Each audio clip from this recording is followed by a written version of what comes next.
السلام علیکم ورحمۃ اللہ وبرکاتہ۔ نحمده ونصلي ونسلم على رسوله الكريم وعلى آله الطيبين الطاهرين وأصحابه الأكرمين أجمعين وعلى من تبعهم بإحسان إلى يوم الدين، أما بعد. وقال تعالى في شان حبيبه الكريم: إن الله وملائكته يصلون على النبي يا أيها الذين آمنوا صلوا عليه وسلموا تسليما. اللهم صل على سيدنا محمد وعلى آل سيدنا مولانا محمد وبارك وسلم. برادران عزیز، جیسے آپ سب سماعت فرما رہے تھے کہ ہم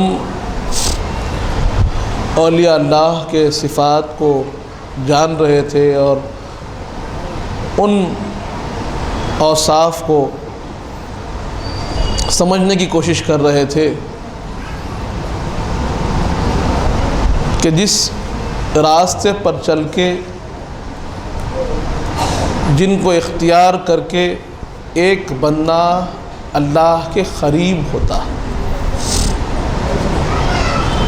اور در حقیقت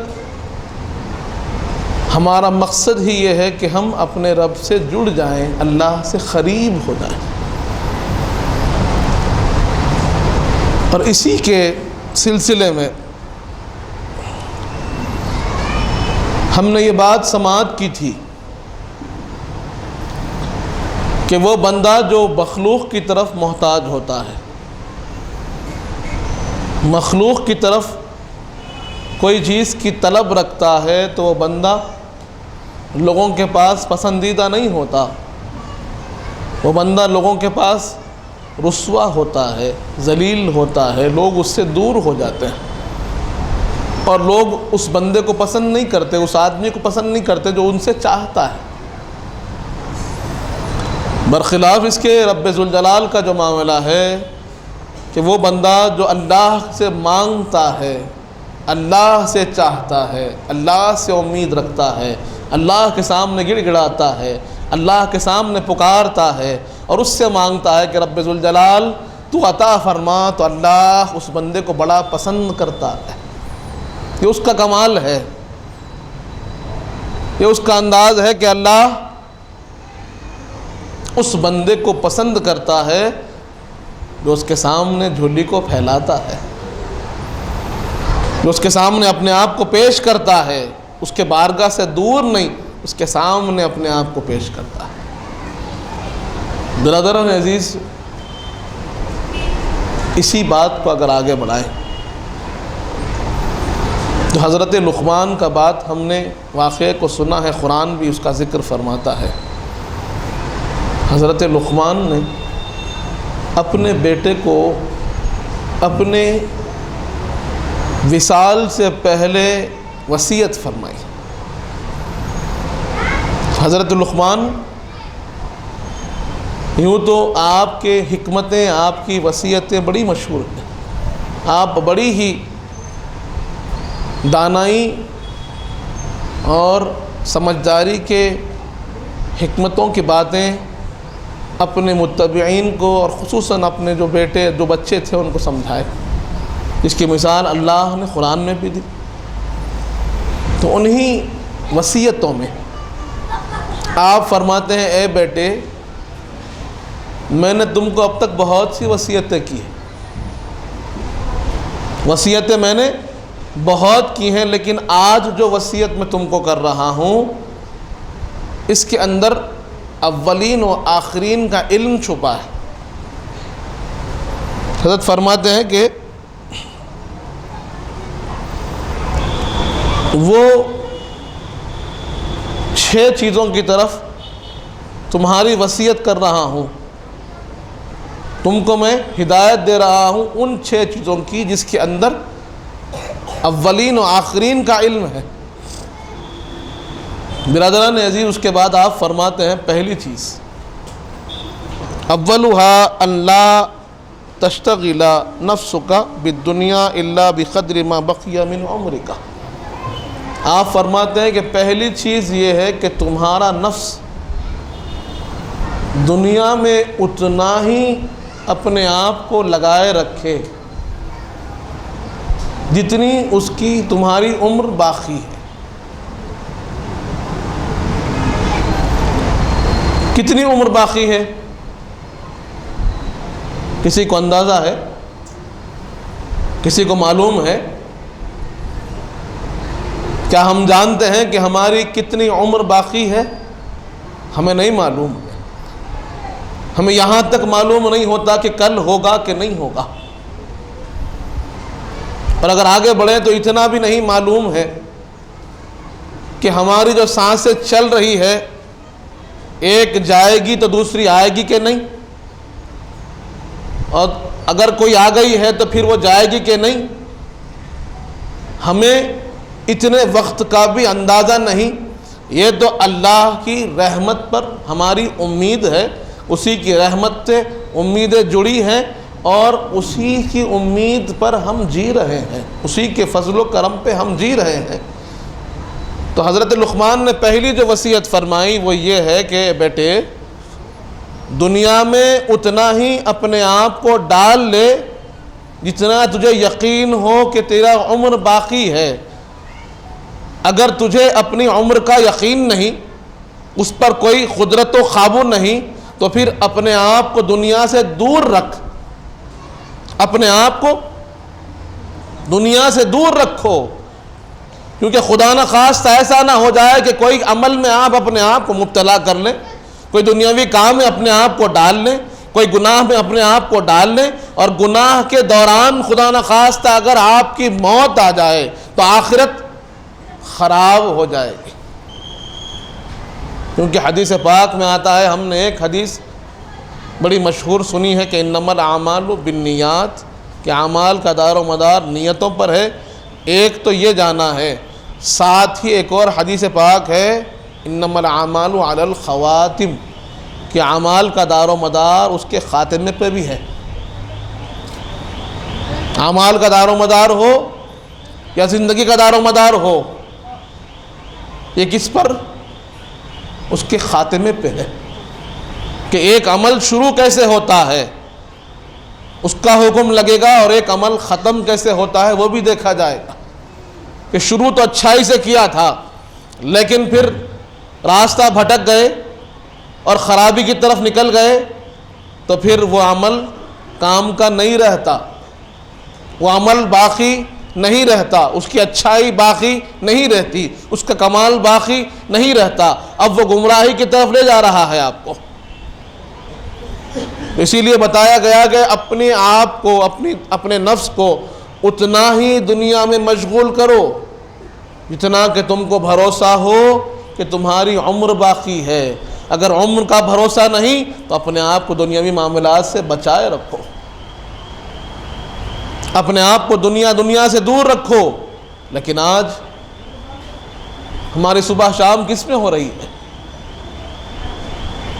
ہمیں سوچنا چاہیے کہ ہم صبح کرتے ہیں تو کس فکر کے ساتھ صبح کر رہے ہیں؟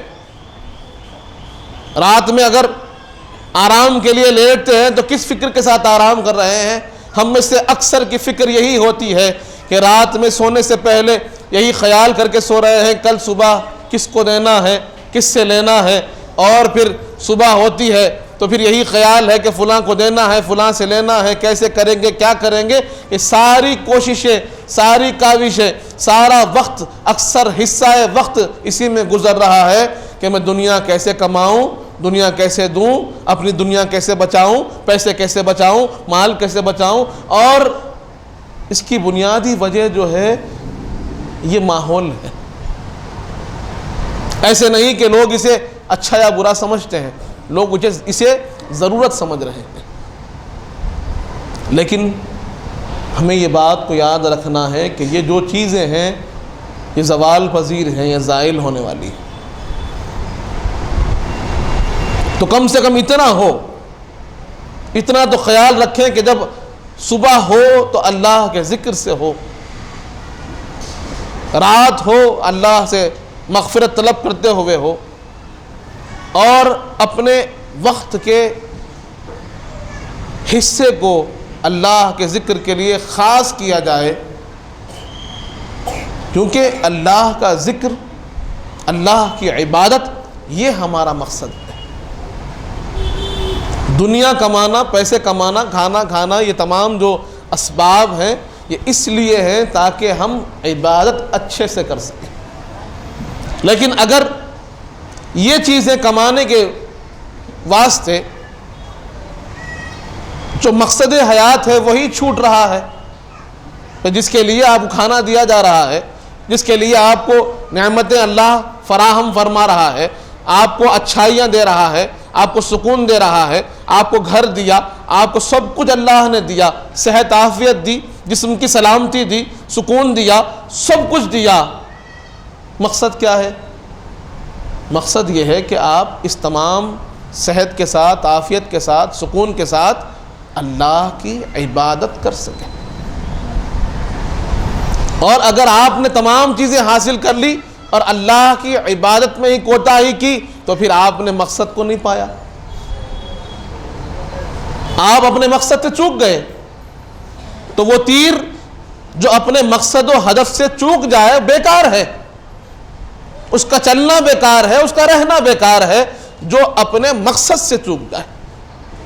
تو اگر ہم کھا رہے ہیں، پی رہے ہیں، جی رہے ہیں اور اس جینے کے مقصد کو نہیں سمجھے تو پھر ہماری زندگی بھی کوئی فائدہ بخش زندگی نہیں ہے، کوئی کام کی زندگی نہیں ہے، جب تک کہ ہم نے اپنے زندگی کے مقصد کو نہیں سمجھا کہ اللہ کی عبادت یہ ہمارا مقصد ہے، حضور پاک کی محبت یہ ہمارا مقصد ہے، اور اس راستے پر چلنا یہ ہمارا مقصد ہے۔ ہاں، اس راستے پہ چلنے کے لیے آپ کو کس چیز کی ضرورت ہے؟ اللہ نے دے دی کہ تم کھانا کھا لو، سکون سے رہو، اور سکون اختیار کرنے کے لیے تمہیں گھر والے بھی دیے، دوست بھی دیے، احباب بھی دیے، اور پھر اللہ نے آپ کو 24 گھنٹوں میں 24 گھنٹے عبادت کرنے کی حکم نہیں دیا۔ آپ کو چند وقت اللہ نے دیا ہے جو مقرر کر دیا ہے، عبادت کرو، 10 منٹ کی عبادت، اس کے بعد کہ ساری نعمتیں اسی عبادت کے صدقے میں ہیں۔ پھر اللہ فرماتا ہے کہ تم میری بارگاہ میں آؤ، مجھ سے مانگو، عبادت کرو، یہ تو تمہارا فرض ہے کرنا، لیکن میرا کرم تو دیکھو کہ تمہارے فرض پہ بھی ادا کرتا ہوں، تم کو اور دیتا ہوں کہ تم میری بارگاہ میں آئے، نمازیں پڑھے، لو برکت لو۔ فجر کی نماز پڑھ لی، تمہاری روزی میں برکت، تمہاری حیات میں برکت، تمہارے چہرے میں، تمہارے حسن میں برکت اللہ عطا فرماتا ہے۔ کس کے ذریعے؟ فجر کی نماز کے ذریعے۔ ارے وہ تو فرض تھا، پڑھنا ہی تھا، ہر حال میں پڑھنا ہوگا، لیکن وہ رحمان و رحیم کی ذات ہے، وہ کہتا ہے کہ تیرے ہر عمل پہ دوں گا، میرے دینے کو تو کیا سمجھتا ہے؟ اللہ کی ذات وہ ہے کہ ذمہ داری، ڈیوٹی نبھانے پہ بھی دیتا ہے۔ آپ ہم کو سوچنا چاہیے، اس لیے پہلا جو آپ کو بتایا گیا ہے کہ دنیا میں اتنا ہی اپنے آپ کو ڈالو جتنا کہ تم کو بھروسہ ہو کہ میری عمر ہے۔ اگر ایک لمحے کا بھروسہ نہیں تو پھر ایک لمحہ بھی نہیں ڈالنا، ایک لمحے کا یقین نہیں ہے، ایک دن کا یقین نہیں ہے، تو پھر وہ ایک دن بھی آپ اپنے آپ کو دنیا میں نہیں رکھنا چاہیے۔ دنیا میں رہتے ہوئے بھی اللہ کی یاد میں رہنا چاہیے۔ یہی خوبی اولیاء اللہ کی رہی کہ یہ رہتے تو یہی تھے، لوگوں کے درمیان ہی رہتے تھے، لیکن لوگوں سے ایسے کٹے رہتے تھے اور اللہ سے ایسے جڑے رہتے تھے کہ یہ دنیا میں رہ کر بھی اللہ سے ہمیشہ جڑے رہتے تھے۔ اور آج ہم یہ ہے کہ مسجد میں بھی ہے تو دنیا سے جڑے ہوئے، نماز میں کھڑے ہیں تو بھی دنیا سے جڑے ہوئے ہیں۔ یہ کیسے لوگ ہم بن گئے ہیں، کیسی فکر ہمارے اندر آ گئی ہے؟ اس بات کو سوچنے کی ضرورت ہے کہ اللہ کی عبادت میں ہے، جو ہمارا مقصد حیات ہے، اس میں کھڑے ہیں، اور فکر کس کی؟ دنیا کی، فکر کس کی؟ مال و متاع کی، فکر کس کی؟ تعلیم کی، فکر کس کی؟ نوکری کی۔ ارے کم سے کم وہ وقت جب ہم اللہ کے سامنے کھڑے ہوں، یہاں سے ہم کو کوشش کرنی چاہیے۔ اپنے آپ کو دنیا سے علیحدہ کرنے کی کوشش کہاں سے شروع کریں؟ تو اپنی نمازوں سے شروع کریں۔ اپنی عبادت سے شروع کریں، اپنے ذکر سے شروع کریں کہ جب ہم کوئی عمل خالص اللہ کے لیے کر رہے ہیں تو اس میں کسی اور کی خصوصاً دنیا کی ملاوٹ سے بچائیں۔ نماز میں کھڑے ہو تو میرے آقا فرماتے ہیں وَاعْبُدْ رَبَّكَ كَأَنَّكَ تَرَاهُ، اللہ کی عبادت ایسے کرو کہ تم اللہ کو دیکھ رہے ہو، اس کے جلووں میں گم ہو، اس کے دیدار میں تم گم ہوتا۔ وَإِن لَمْ تَكُنْ تَرَاهُ، اگر تم کو یہ کیفیت حاصل نہیں کہ تم اس کے دیدار میں اپنے آپ کو منہمک اور ڈوبا ہوا پاؤ تو کم سے کم یہ خیال رکھو اِنَّهُ يَرَاكَ، کہ وہ رب تم کو دیکھ رہا ہے، رب ذوالجلال کی نگاہیں تم کو دیکھ رہی ہیں۔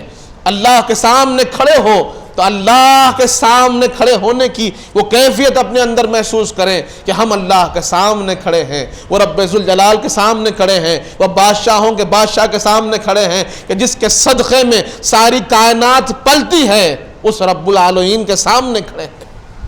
یہ خیال ہونا، اگر یہ خیال مضبوط ہو جائے تو سارے خیال مٹ جائیں گے۔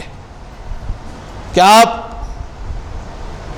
خیرات کر رہے ہیں تو یہ خیال ہو کہ میں اللہ کے سامنے اس کے کلام کو پڑھ رہا ہوں، اللہ سے ہم کلامی کا شرف حاصل کر رہا ہوں۔ رکوع میں ہو اللہ کی تسبیح کر رہے ہیں تو بیان کریں، یہ سمجھیں کہ میں کس کی تسبیح بیان کر رہا ہوں، کس کی بزرگی کو بیان کر رہا ہوں، اور اللہ نے مجھے کتنا بڑا موقع دیا کہ اپنی تسبیح کے لیے مجھے چن لیا اور میں اللہ کے سامنے کھڑے ہو کر اس کی تسبیح کو بیان کر رہا ہوں۔ رکوع میں رہ کر اللہ کی تسبیح کو بیان کر رہا ہوں، سجدے میں جا رہا ہوں تو اللہ کی عظمت کو بیان کر رہا ہوں۔ جب یہ ہر لمحہ، ہر ایک وقت، ہر ایک رکوع ہو، سجدہ ہو، قاعدہ ہو، قومہ ہو، جلسہ ہو، جس کیفیت میں بھی ہم اللہ کے سامنے کھڑے ہو رہے ہیں، یہ خیال ہو کہ اپنے رب کے سامنے کھڑا ہوں، میرا رب مجھے دیکھ رہا ہے، میری ہر حرکت کو دیکھ رہا ہے، اور جب میں عبادت اچھی کرتا ہوں تو میرا رب مجھ سے خوش و راضی ہو جاتا ہے۔ تو پھر بندہ مومن کی نماز وہ کمال والی نماز ہے جس میں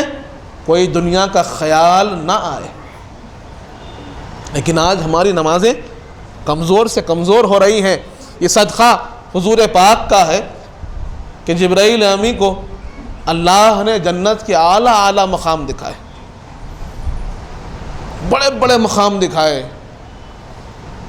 اور وہاں جو سابقہ امتوں کے عابد تھے ان کے درجات کو بھی بتایا۔ تو جبرائیل امی نے کہا کہ اس سے بڑا درجہ بھی کسی اور کا ہو سکتا ہے، اس سے بہترین عبادت کسی اور کی ہے جو آپ کے پاس مقبول ہے۔ سابقہ امتوں کے عابدوں کی عبادت 80 برس کی عبادت ہے۔ جبرائیل عرض کرتے ہیں پروردگار کا اس سے بہتر بھی کسی اور کی عبادت آپ کے سامنے ہو سکتی ہے؟ تو اللہ نے کہا کہ جبرائیل، میرے حبیب کے امتی کی 2 رکعتیں ٹوٹی پوٹی کیوں نہ ہو، میرے پاس اس عابد کی عبادت سے بہتر ہے۔ تو یہ صدقہ حضور پاک کا ہے کہ ہماری ٹوٹی پوٹی عبادتیں بھی اللہ کو بہت پسند ہیں، کیونکہ ہم اس کے حبیب کی امت ہے، رسول پاک کی امت ہے، رحمت للعالمین کی امت ہے، اور ان کا صدقہ ہے کہ ہمارے لغزشوں کو، ہماری کمزوریوں کو، ہماری ناتوانیوں کو اللہ معاف کرتا ہے، اور ہماری چھوٹی چھوٹی عبادتوں کو بھی اللہ نے بلند پایا، بلند مقام عطا فرمایا ہے۔ یہ حضور پاک کا صدقہ ہے۔ لیکن آج کمی ہمارے اندر، کوتاہی ہمارے اندر کہ اللہ ہر گناہ کو، ہر لغزش کو ہماری معاف کر رہا ہے، لیکن ہم اس کے سامنے جا ہی نہیں رہے ہیں، اس کے سامنے اپنے آپ کو پیش ہی نہیں کر رہے ہیں۔ اللہ کہتا ہے کہ تمہاری ٹوٹی پھوٹی عبادتیں بھی مجھے قبول ہے، کرو تو صحیح۔ نوافل تو دور کی بات ہے، فرائض کی پابندی نہیں ہے، سنتوں کی پابندی نہیں ہے، نفل نمازوں کی بات کہاں ہے، تہجد کی بات کہاں ہے۔ لیکن آج بھی کچھ لوگ ہیں جو اللہ کے ذکر میں اپنے آپ کو مشغول کیے ہوئے ہیں، اور انہی کی وجہ سے دنیا چل رہی ہے، وہی ذاکرین کی وجہ سے دنیا چل رہی ہے، وہی عابدین کی وجہ سے، وہی اللہ والوں کی وجہ سے دنیا چل رہی ہے کہ جو راتوں میں اٹھ کر اپنے رب کو مناتے ہیں، اور صرف اپنے لیے نہیں، ساری امت کے لیے دعا کرتے ہیں۔ برادران عزیز، تو ہمارا فرض کیا ہے؟ ہمارا فرض یہ ہے کہ ہم دنیا میں اتنا ہی اپنے آپ کو شامل کریں جتنا ہمیں اپنی زندگی کا بھروسہ ہو. اور اگر بھروسہ نہیں ہے کہ کل کیا ہوگا، معلوم نہیں ہے کل کیا ہوگا، ایک لمحے کا خیال نہیں، تو پھر اپنے آپ کو حتی الامکان دنیا سے دور رکھیں.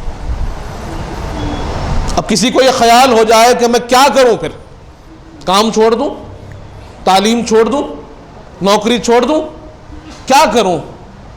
نہیں، اسلام وہ مذہب ہے جو ہر حال میں جینا سکھاتا ہے. ہر مسئلے کا حل جس مذہب میں ہے وہ اسلام ہے. جہاں اندھیرا چھا جائے اس اندھیرے کو روشنی میں تبدیل کرنے والا اسلام ہے. اور آپ کو نوکری چھوڑنے کی ضرورت نہیں، کاروبار چھوڑنے کی ضرورت نہیں، تعلیم چھوڑنے کی ضرورت نہیں ہے. بس کرنا یہ ہے کہ ہر وقت، ہر حال میں، ہر فکر میں اپنے رب کی یاد سے غافل نہیں ہونا. جیسے نماز میں ہم یہ خیال رکھ رہے تھے کہ میرا رب مجھے میرے رکوع میں بھی دیکھ رہا ہے، میرے سجدے میں بھی دیکھ رہا ہے، میرے قیام میں بھی دیکھ رہا ہے، میری قرات میں بھی دیکھ رہا ہے. ویسے ہی جب کاروبار میں بیٹھے رہے اور آپ کو وہاں پر حلال و حرام دونوں کا آپشن سامنے آ جائے تو پھر وہاں خیال ہو کہ یہاں بھی میرا رب مجھے دیکھ رہا ہے اور اس کا حکم ہے کہ میں حلال طریقے سے کماؤں. اسی طرح تعلیم میں ہے، نوکری میں ہے، جس حال میں بھی ہو اپنے رب کی یاد و خیال سے خالی نہیں ہونا.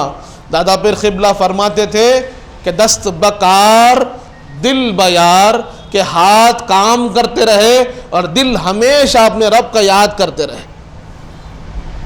دل کا کام رب کی یاد میں رہنا ہے کہ اللہ ہر حال میں مجھے دیکھ رہا ہے.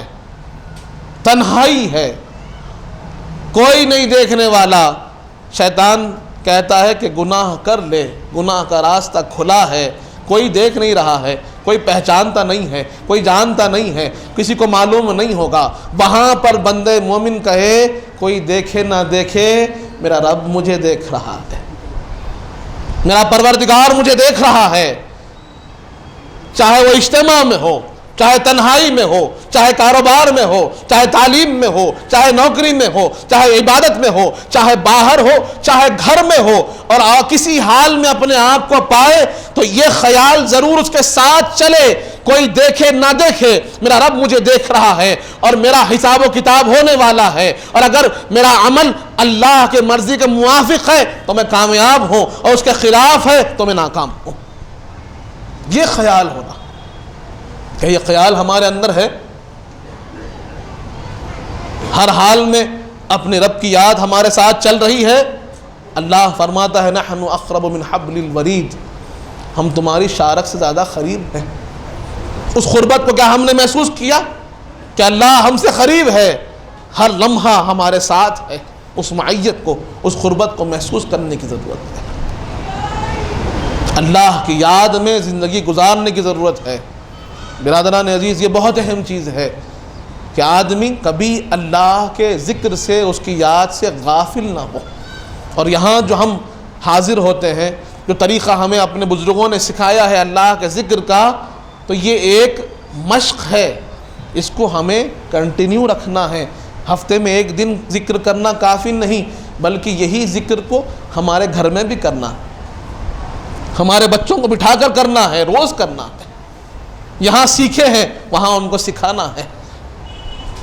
برادران عزیز، اکثر ایسا ہوتا ہے کہ ہم یہاں کرتے ہیں پھر بھول جاتے ہیں. نہیں، اپنے گھر کے ماحول کو ذکر والا بنائیے، اللہ کی یاد والا بنائیے. جب زبان سے ذکر ہوگا تو یہی ذکر دل میں اتر جائے گا، اور پھر بندہ مومن ہمیشہ اللہ کی یاد میں ہوگا. وہ گھر روشن ہو جاتے ہیں جس میں اللہ کا ذکر ہوتا ہے. جیسے ہم تاروں کو دیکھتے ہیں، ستارے کیسے ہمارے لیے چمکتے ہیں، ویسے ہی آسمان والوں کے لیے وہ گھر چمکتے ہیں جن میں اللہ کا ذکر ہوتا ہے. تو اپنے گھروں کو ذکر والا گھر بنائیے کہ صبح ہو تو شروع ذکر سے کیجیے، ذکر کی محفل سجائیے. آپ بیٹھیے، گھر والوں کو بٹھائیے، اپنے بچوں کو بٹھائیے، 10 منٹ 15 منٹ ذکر کیجیے، گھر کا ماحول بنتا ہے۔ اگر ہم نہیں بنائیں گے تو پھر بچے کہاں سے سیکھیں گے؟ یہ ہمارے بڑوں کا صدقہ ہے کہ انہوں نے ہمیں یہاں تک پہنچایا، یا ان کی نیکیاں ہے کہ ہمیں ذکر کی محفلوں میں لا کر بٹھایا۔ اب ہماری ذمہ داری ہے کہ ہم اپنے بچوں کو ذکر کی محفلوں میں لائیں، اپنے گھر میں ذکر کی محفل سجائیں، اور ہر روز ذکر کیجئے، یا صبح کیجئے یا شام کیجئے، 10 منٹ بچوں کو بٹھائیے، آپ ذکر کروائیے۔ اس طریقے سے ماحول بنے گا، لوگ اللہ کے ذکر کے قریب ہوں گے۔ یہ چیز بہت اہم چیز ہے۔ انشاءاللہ آگے کے جو معاملات ہیں، جو اوصاف ہیں، جو خصائل ہیں، اس کو آئندہ جانیں گے۔ اللہ تعالیٰ سے دعا ہے مالک جب تک زندہ رکھ، اسلام پر رکھ، موت ایمان پر دے، وقت نزا حضور پاک صلی اللہ علیہ وآلہ وسلم کا دیدار نصیب فرما مالک۔ ہمیں نیک اور صالح متقی و پرہیزگار بنا، ہمارے گناہوں کو معاف فرما، ہمارے گناہوں کو نیکیوں سے تبدیل کر دے مالک۔ ہم میں جو پریشان حال ہے ان کی پریشانیوں کو دور فرما، ہم میں جو بیمار ہیں انہیں شفائے کاملہ عطا فرما، ہم میں جو مخروض ہیں ان کے قرضوں کو عطا فرما، جو کچھ کہے ہیں، جو کچھ سنے ہیں، اس پر عمل کرنے کی توفیق عطا فرما۔ جو لوگ بیمار ہیں اور دعاؤں کے لیے کہا ہے ان کو صحت و عافیت عطا فرما، صحت عاجلانہ عطا فرما، اور ان کی ہر تکلیف کو، ہر مرض کو دور فرما۔ حضور پاک صلی اللہ علیہ وآلہ وسلم کا سچا غلام و امتی بنا مالک، اہل بیت اطہار کا سچا غلام بنا، صحابہ کرام کا چاہنے والا بنا، اولیاء اللہ کا چاہنے والا بنا، ان کے بتائے ہوئے راستے پر چلنے کی توفیق عطا فرما۔ صلی اللہ تعالی علی خیر خلقہ سیدنا محمد وعلی آلہ وصحبہ وسلم، والحمد للہ رب العالمین۔